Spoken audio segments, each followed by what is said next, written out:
Hello everyone, welcome to Soul of Medico. So இன்றைக்கி chapter 9 electro கெமிஸ்ட்ரியோடைய book back plus book inside series பார்க்கலாம். So நான் சொல்கிற question மட்டுமே படித்தா கூட இந்த லெசன் எனஃப் தான், மோர் தென் எனஃப். ஸோ ஃபஸ்ட்டு கொஷின் பார்த்தீங்க அப்படின்னா ரெசிஸ்டிவிட்டி.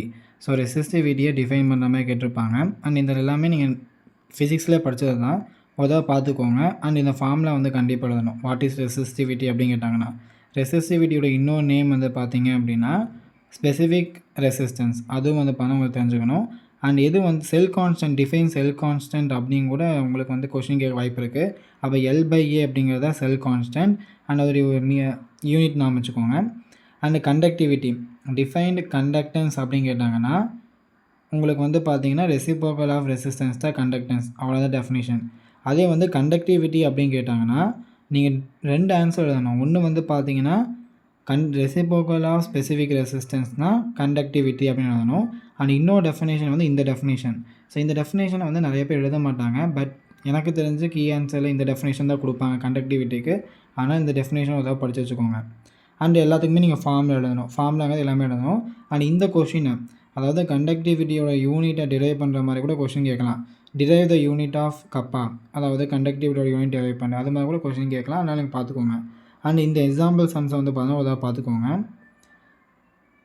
நெக்ஸ்ட்டு பார்த்தீங்கன்னா மோலார் கண்டக்டிவிட்டி இருக்கு இல்லையா, மோலார் கண்டக்டிவிட்டிக்கு இந்த ஃபார்முலா படிச்சுக்கோங்க. அண்ட் இந்த எக்ஸாம்பிள் சம் சால்வ் பண்ணிக்கோங்க. இப்போது இந்த ஈக்குவலன்ட் கண்டக்டன்ஸ் படிக்கிறீங்க இல்லையா, அந்த ஈக்குவலன்ட் கண்டக்டன்ஸில் 1 கிராம் ஈக்குவலன்ட் ஆஃப் எலக்ட்ரோலைட்டுக்கு பாடலாம் 1 மோல் ஆஃப் எலக்ட்ரோலைட் எழுதுனீங்கன்னா அது மோலார் கண்டக்டன்ஸாக மாறிடும். 1 கிராம் ஈக்குவலன்ட் ஆஃப் எலக்ட்ரோலைட் எழுதுனீங்கன்னா அதுக்கு ஈக்குவலன்ட் கண்டக்டன்ஸ். அண்ட் அதுக்கு இப்போ ஈக்குவலன்ட் கண்டக்டன்ஸ் எழுதுறாங்கன்னா அதுக்கான டெஃபினேஷன், அதுக்கான ஃபார்முலா. மோலார் கண்டக்டன்ஸ் எழுதுனா ஈக்குவலன்ட் கண்டக்டன்ஸ் டெஃபினேஷன் எழுதி 1 கிராம் ஈக்குவலன்ட் பண்ணலாம் 1 மோல் எழுதிக்கோங்க. அண்ட் அதுக்கான ஃபார்முலா முன்னே மார்க் பண்ணல அந்த ஃபார்முலா எழுதிக்கோங்க. அண்ட் இந்த எவாலுவேட் யுவர் செல்ஃபோடைய சம் சால்வ் பண்ணிக்கோங்க. And factors affecting electrolytic conductance அது ஒரு 5 மார்க் வாய்ப்பு இருக்குது, அதை படிச்சுக்கோங்க. அதே மாதிரி ஏன் எலக்ட்ரோலைசிஸில் ஏசி யூஸ் பண்ணுறோம் டிசி யூஸ் பண்ணுறதில்ல அப்படின்னு ஒரு கொஷின் இருக்கும். அந்த கொஷினுடைய ஆன்சர் தான் இது. புக் பேக் கொஷின் அதை படிச்சுக்கோங்க. நெக்ஸ்ட்டு பார்த்தீங்க அப்படின்னா இந்த எக்ஸாம்பிள் சம் பார்த்துக்கோங்க. நெக்ஸ்ட்டு பார்த்தீங்கன்னா உங்களுக்கு d5 அக்கல் ஆன்சகர் ஈக்குவேஷன் அப்படின்னு கேட்பாங்க. நீங்கள் இந்த ஈக்குவேஷன் மட்டுமே எழுதினாவே உங்களுக்கு 2 மார்க் கொடுத்துருவாங்க. அண்ட் அதோடைய கான்ஸ்டன்ட் ஏவியோடையும் பியோடையும் இந்த எக்ஸ்பிரஷன் எழுதிக்கோங்க. இது 1 மார்க்கில் கூட கேட்க வாய்ப்பு இருக்குது. அண்ட் கொக்ரஸஸ்லாம் இதில் இன்ஃபனைட் டைலூஷன் அது இருந்ததுலேருந்து அண்ட் இது வரைக்கும் எழுதிக்கலாம். அண்ட் இந்த ஃபார்முலா நீங்கள் எழுதணும். அண்ட் இதில் 3 அப்ளிகேஷன் இருக்கும். இதில் 1 மட்டும்தான் உங்களுக்கு புக் பேக், இது மட்டும்தான் புக் பேக்கு. பட் 3 அப்ளிகேஷனுமே சேஃப் ஜோனுக்காக படித்து வச்சுக்கோங்க. நெக்ஸ்ட்டு பார்த்தீங்கன்னா எலக்ட்ரோ கெமிக்கல் செல்லில் கேல்வனிக் செல்லுக்கும் எலக்ட்ரோலைட்டிக் செல்லுக்கும் டிஃப்ரென்ஸ் இருக்க மாதிரி டிஃப்ரென்ஸ் கேட்குற மாதிரி கேட்க வாய்ப்பு இருக்குது. அதனால் டிஃப்ரென்ஸ் மாதிரி படித்து வச்சுக்கோங்க. அண்ட் அதே மாதிரி பார்த்தீங்கன்னா கேல்வனிக் செல் புக் பேக்கில் ஒரு 5 மார்க் கொடுத்துருப்பாங்க. பட் எக்ஸாமில் இதை கேட்குறது கொஞ்சம் கஷ்டம். அதனால் இந்த கொஷினை நீங்கள் படிச்சுட்டிங்கன்னா ஒரு ஃபேஸ் பண்ணிக்கோங்க. பட் மோஸ்ட் ப்ராபபிளாக இதை கேட்க மாட்டாங்க. அதே மாதிரி உங்கள் புக் பேக்கில் difference between anode and cathode கேட்டிருப்பாங்க. அதுக்கு நீங்கள் இந்த இதிலேருந்து கொஞ்சம் பாயிண்ட்ஸ் எழுதணும். இதை நீங்கள் கையில் ரெஃபர் பண்ணிக்கோங்க. நெக்ஸ்ட்டு பார்த்தீங்கன்னா கேல்வனிக் செல் நொட்டேஷன், இது ஒரு இம்பார்ட்டண்ட்டான 5 மார்க்கு. கேல்வனிக் செல் நொட்டேஷன் படிச்சுக்கோங்க. அண்ட் அதே மாதிரி இந்த டயக்ராம் கண்டிப்பாக போடணும். அண்ட் இதில் இருக்கக்கூடிய எந்த ஒரு விஷயமே நீங்கள் மிஸ் பண்ணக்கூடாது. ஈவன் இந்த ஸ்டாண்ட் எலக்ட்ரோட் பொட்டன்ஷியல் இதுவும் நீங்கள் எழுதணும். அப்போ மட்டும் தான் உங்களுக்கு ஃபுல் மார்க் கொடுப்பாங்க. நெக்ஸ்ட்டு பார்த்தீங்கன்னா 2 டெஃபினேஷன், எலக்ட்ரோட் பொட்டன்ஷியல் என்ன, ஸ்டாண்ட் எலக்ட்ரோட் பொட்டன்ஷியல் என்ன, இந்த 2 டெஃபினேஷனுமே உங்களுக்கு 2 மார்க் கேட்க வாய்ப்பு இருக்குது. இதை தான் படித்து வச்சுக்கோங்க.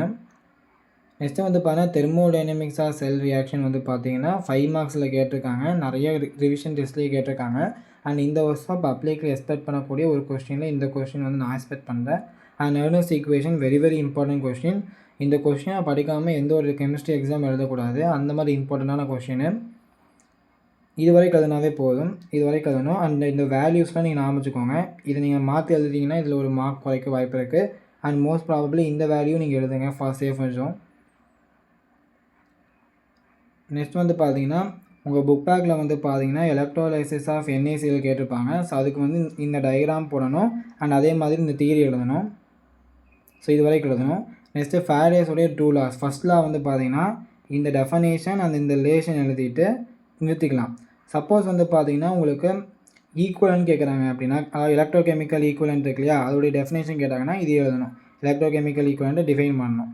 நெக்ஸ்ட்டு வந்து பார்த்தீங்கன்னா செகண்ட் லாவில் வந்து பார்த்தீங்கன்னா இந்த டெஃபனேஷன் எழுதிட்டு இந்த ரிலேஷன் எழுதிங்கன்னா வேலை முடிஞ்சுது. அண்ட் இந்த எக்ஸாம்பிள் கொஷின் ரொம்ப இம்பார்ட்டன்ட்.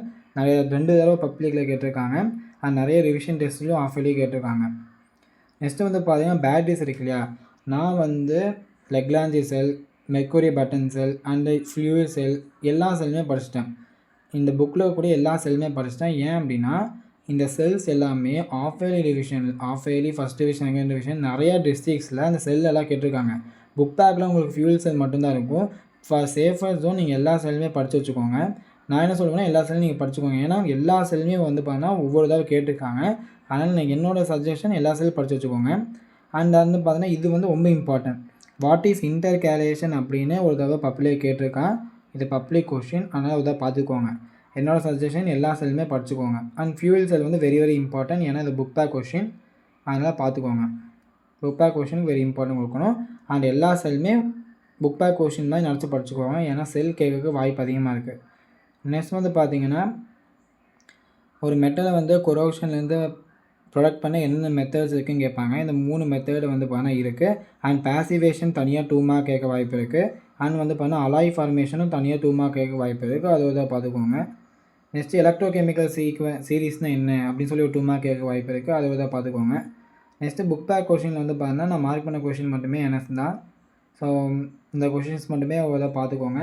அண்ட் இதை தாண்டி நீங்கள் பார்க்கறனாலும் பார்த்துக்கலாம், நோ ப்ராப்ளம். பட் இதுவே படித்தாவே மோர் தென் NF. ஸோ இந்த வீடியோ உங்களுக்கு ஹெல்ப்ஃபுல்லாக இருக்கும்னு நினைக்கிறேன். ஸோ இந்த வீடியோவை மறக்காமல் உங்கள் ஃப்ரெண்ட்ஸுக்கு ஷேர் பண்ணுங்கள். தேங்க்ஸ் ஃபார் வாட்சிங்.